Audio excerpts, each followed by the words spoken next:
Il y a quelqu'un qui m'a envoyé cette vidéo-là. Il me dit que de donner mon opinion dessus. Est-ce que ça c'est vrai en Occident? Est-ce que c'est un peu la réalité en Occident? Parce que plusieurs personnes en parlent, mais les gens sont toujours là-bas, les gens sont toujours ici. Est-ce que ça c'est la réalité? On va regarder la vidéo ensemble, la vidéo en anglais. On va regarder, calmez-vous, les francophones, calmez-vous. Je sais qu'il y a beaucoup d'anglophones ici. On va regarder la vidéo ensemble. On va essayer d'expliquer et on va donner notre opinion comme d'habitude. N'oubliez pas de vous abonner à la chaîne, partager la vidéo et on se dit peace out. Allons-y. Voilà. I dedicate this video to all my African brothers in Africa who are chefs. And I have a message for you. All of you. You want to come to Europe, huh? Stupid! Stupid, stupid, stupid! I get so many questions. Chef, I want to work with you here in Europe. Chef, arrange a job for me in Europe. Guys, life is a bitch in Europe. Life is not what you think it is in Europe. And your brothers and sisters that are here now will not tell you that because they're already ashamed. Okay? They're already ashamed. So they come home to you, they say, oh, life is fantastic. It's not. I lived 14 years in Tanzania. 14 years. Life is better. There's so much opportunity in Ghana, Nigeria, Uganda, Tanzania, Kenya. All my brothers and sisters there, trust me, if you work hard, you graft hard, your life is much better. You want to know what's happening here in Europe when you come here? I'll give you my breakdown, okay? My flat, my tiny flat, 1,400 euros a month. My energy bill, 250 euros a month. My gas bill, 100 euros a month. My car license, my car insurance, 45 euros. My mobile phone, 50 euros. My TV, 40 euros. My local government tax, 160 euros a month. My list goes on. At the end of the month, I spent 3,000 euros only bills. And I'm not even fucking living yet. Then I have to buy my groceries, all my shit. So I come down to 4,000 euros. And you people, you think you come here, oh, I earn 4,000 euros. No, you're not, you dumb fuck. You pay taxes and bills, and you cannot escape it. You cannot escape those bills. The system is created that way. So if you earn your 400 euros in Kenya, Uganda, Tanzania, Burundi, Congo, you're way better off. And you have fucking freedom and a beautiful country. I want to quit in Europe.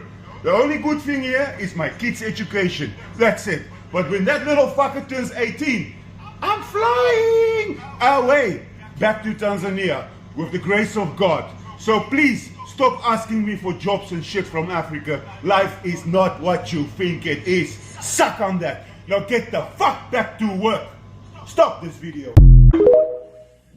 Ok. Je vous explique ce qu'il dit dans la vidéo. Tranquillement, tranquille. Il dit qu'il y a plusieurs personnes qui l'écrivent qu'ils veulent venir être chef en Europe. Ils veulent venir être cuisiniers comme lui en Europe. Et ils ne connaissent pas la réalité de l'Europe. Parce que lui, il a vécu en Tanzanie pendant 14 ans. Il a vécu en Tanzanie pendant 14 ans et la vie là-bas est extrêmement meilleure que la vie en Europe. Et les frères et sœurs qui sont en Europe ou bien qui sont en Occident en général ne veulent pas dire la vérité à leurs frères au pays, qui sont restés au pays. Ils font juste de flasher leur vie, le lavish life. Et ils ont honte de dire la réalité. Parce que quand toi tu viens au pays, quand toi tu retournes au pays, tu es le debout, comme on le dit en Côte d'Ivoire. Tu es le boss. Donc tu ne peux pas dire que tu vis le calvaire ici. C'est impossible. Même moi-même, je ne vais pas dire ça. Je ne peux pas dire que je vis le calvaire ici. Non. Je vais dire, non, ça va et tout et tout. Mais en réalité, c'est compliqué. Il dit qu'il nous donne un peu de détails de ses dépenses. Il dit qu'il vit dans un appartement.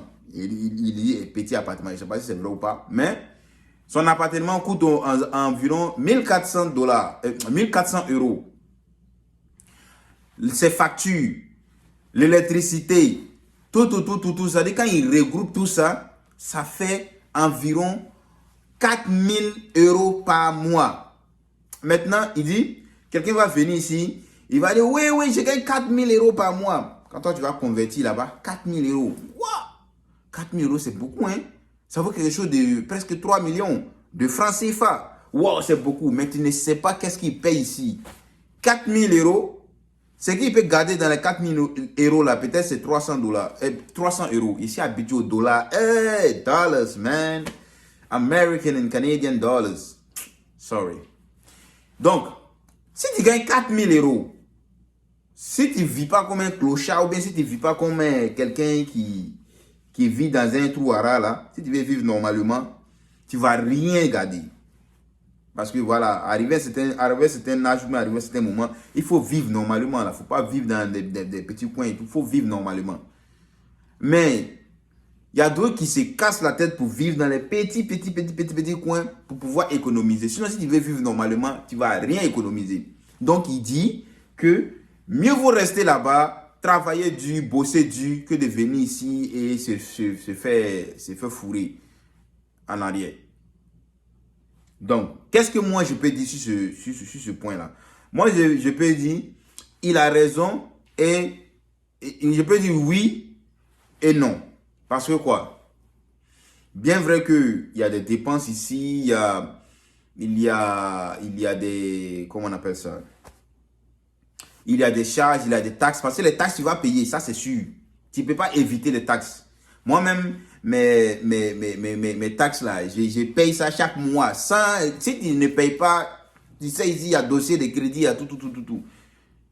Ton dossier de crédit sera affecté et tout. Si tu veux faire des grandes choses dans le futur, tu ne pourras pas parce que tu n'as pas un bon dossier de crédit. Ici, tout se joue sur le dossier de crédit. Tu veux prendre n'importe quoi, ils vont regarder ton dossier de crédit. C'est lui là, il est solvable. C'est lui là, c'est quelqu'un qui a eu des bonnes relations avec la banque auparavant. Vous voyez? Donc, tu es obligé de payer tes billes. Dans nos pays africains différents, par exemple, le téléphone, ça dit que ma carte SIM, je peux recharger ma carte SIM ou je ne peux pas recharger. Si je recharge, j'utilise jusqu'à ce que ça finisse. Ça dit le rechargement que j'ai fait là, je recharge jusqu'à ce que ça finisse. Et puis, c'est tout. Si je veux, je l'ai jusqu'à le mois prochain. Et puis ici, tu payes une fois pour le mois. Tu payes une fois pour le mois, tu es obligé de payer. Sinon, si tu ne payes pas, ta puce ne t'appartient plus. Moi-même, la puce même que j'ai prise là même, la puce que j'ai prise, bon, de toutes les façons, anyway, the SIM card that I took, ça appartenait à quelqu'un. Je pense que c'est un Marocain et tout comme ça. À tout moment, ses parents l'appellent dessus, mais ils l'ont arraché, ils m'ont donné. Parce qu'ils ne payaient pas assurément.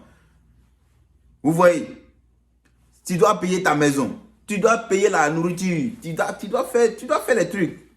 C'est pas comme là-bas où on peut, tu vois, on peut négocier la facture d'eau, la facture de courant. Il y a d'autres même quand même, ils connaissent les Mongols là-bas même, ils connaissent les gens dans les différentes compagnies là, ils peuvent négocier pour avoir des rabais et tout ça. Ici, il n'y a pas de négociation. Dès que ta facture vient, c'est ça que tu vas payer. Voilà. Donc, ici, on paie les trucs normalement. Ça, c'est le côté dépenser qui fatigue les gens et tout. Mais, le bon côté aussi est que tu as des revenus. Tu as des revenus. Tu peux faire pression sur toi. Vivre comme tu vois, vivre comme quelqu'un qui est à peu près comme un clochard. Tu vis dans une petite maison. En tout cas, tu fais le minimum possible. Et puis, tu arrives à épargner. Et puis, tu peux faire d'autres choses. Sinon, si tu veux vivre normalement, comme quelqu'un de normal et tout, normalement dans ton pays là, tu ne vas rien économiser. Il faut que tu fasses pression sur toi-même. Donc moi, je pense que venir en Europe aussi, voici l'autre côté, ou bien venir en Occident, voici le côté qui est un peu plus favorable. Moi, je ne peux pas dire que c'est favorable pour tout le monde, mais pour ceux qui veulent économiser un peu, au moins s'il y a du travail, et puis tu peux économiser. Vous voyez. Mais tandis que dans nos différents pays africains, souvent tu as des compétences, tu as tout et tu n'as pas de travail. Tu n'as même pas de ce qu'on appelle de jossi. Vous voyez. Mais moi, je n'encourage pas quelqu'un de rester au pays, je n'encourage pas quelqu'un aussi de venir. Moi, je donne les réalités et puis toi aussi, tu analyses. Est-ce que, en fonction de ça, c'est bénéfique pour moi d'aller dans ce pays-là ou bien d'immigrer dans un pays? Ou bien c'est mieux de rester chez moi tranquillement parce qu'avec ce que moi je gagne, je peux développer plusieurs choses actuellement. C'est mieux de rester chez moi et essayer de développer les choses. C'est à toi de voir. Ceux qui sont là pour dire, ouais, toi tu décourages, je ne décourage pas quelqu'un. Je ne vais jamais décourager quelqu'un de voyager. Moi-même, ils ne m'ont pas découragé. Donc, je ne peux jamais décourager quelqu'un. Mais, c'est mieux d'être informé en avant. Parce que quand tu es informé de quelque chose, quand tu arrives, tu ne vas pas crier, oui, c'est compliqué. Ouais. Non, tu n'as pas qu'à crier. Hein. Tu ne peux pas crier. Lorsque c'est compliqué et puis tu es déjà informé, tu ne peux pas crier. Mais quand tu n'es pas informé et puis tu viens, tu tombes dans la réalité. Parce que, par exemple, moi, je dis, ici, les étudiants, c'est devenu difficile maintenant d'avoir un travail. Le travail même des McDonald's où tu t'envoies, on te recrute le même jour, tu travailles le même jour là. Maintenant, c'est procédure. Donc, si tu viens, tu arrives ici et puis tu fais 1 mois, 2 mois, 3 mois, 4 mois, 5 mois, tu n'as pas de travail. Tu ne peux pas dire, ouais, mais vraiment, je regrette, on ne m'a pas prévenu. Tu étais prévenu. Tu étais bel et bien prévenu. Mais, tu as choisi de venir. Donc, c'est la situation qui est là. C'est ça, moi, je veux que les gens sachent. Sinon, je ne vous empêche pas de venir en Europe. Hein. Je ne vous empêche même pas de venir en Europe. Venez, mais sachez que tu vas payer tes factures correctement. Tu vas faire tout correctement. Le gouvernement, tu es dans le viseur du gouvernement comme ça. Dès que tu rentres dans le gouvernement, tu es derrière quoi. Petit pas seulement, pouf, ce sont des snipers. Voilà. À bon entendeur, salut. Merci d'avoir regardé cette vidéo. J'espère que vous avez soutiré quelque chose de cette vidéo-là. Dans ce cas, n'oubliez pas de vous abonner à la chaîne parce que vous aurez toujours des informations pertinentes, des raisonnements très développés. Partagez la vidéo, likez la vidéo. J'attends vos commentaires. Vous voyez, moi, je suis toujours ouvert aux commentaires. Voilà. Injure, tout, mais dans le respect, ok? Respectez-moi quand même. Hein? Ceux qui m'insultent et tout là. Vous ne respectez pas l'homme qui est devant vous là? Ou bien c'est parce que vous ne m'avez pas croisé, comme ça et tout. Respectez-moi au moins, hein? Ne m'insultez pas. Développez, mettez des commentaires qui sont censés. N'injurez pas. Quelqu'un qui insulte, ça veut dire que la personne là, il n'a aucun argument. Il aime me blesser. You don't have anything to say. Anyway, merci et à la prochaine vidéo. Peace out.